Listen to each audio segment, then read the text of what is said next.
At 1000 hours local time, the U.S. military was tracking cartel smugglers who had just made a fatal decision in the Eastern Pacific. Their boat was moving at 50 knots. Fishing vessels do maybe 12. These weren't fishermen. They were running, and they had no idea they'd already been spotted 2 hours ago. Inside the Go Fast, the crew was confident. They'd done this run 18 times before. Same route, same boat, same protection money paid to the right people. The helmsman kept checking his GPS. On schedule, on course. The cargo under those blue tarps was worth $42 million on the street. Split 5 ways, minus the cartel's cut, each man would clear $2 million. Enough to disappear forever. 4 Mercury outboards pushing at maximum throttle, racing across empty ocean 140 miles from the coast. No other vessel visible in any direction. Just blue water and what they thought was freedom. But 25,000 feet above them, an HC-130J Super Hercules had been circling since 0600. An AN/APS-154 advanced surveillance radar swept a 200-mile radius of ocean, tracking hundreds of contacts.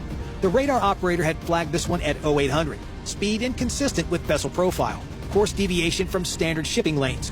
No AIS transponder signal. 3 strikes. The Hercules sensor operator switched to the Star Sapphire 380 HDC electro-optical system, zooming in from 140 miles away. Through the stabilized camera, he could count the outboards, see the tarps covering the cargo area, even make out the crew moving on deck. At 0945, he noticed something critical. The Go Fast had stopped zigzagging and was now running straight north. Either they were getting cocky or burning too much fuel. The tactical coordinator picked up the encrypted satellite phone. Kimball, this is Eyes 1. Target is maintaining steady course, speed 50. Recommend launch interdiction assets. The data cascaded through Link 16 to the Kimball's Combat Information Center, the Joint Interagency Task Force South and Key West, to DEA liaisons monitoring cartel patterns.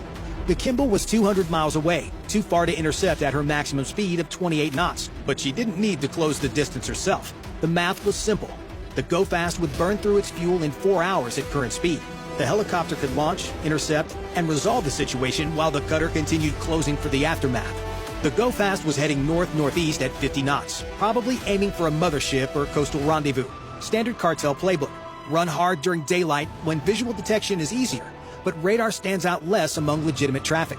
These smugglers had made one critical error, though. They were operating well within the range of something with a very specific solution to runners who won't stop. From a moving helicopter, hitting a moving engine block should be impossible. The Coast Guard's Hitron unit had done it 500 times before. Today could be 501. The MH-65E you see here lifted off the Kimball's flight deck at 1100. Twin turbomecha engines pushing 853 shaft horsepower each. Unlike the standard search and rescue configuration that most people associate with Coast Guard Dolphins, this aircraft had been modified for a very specific mission.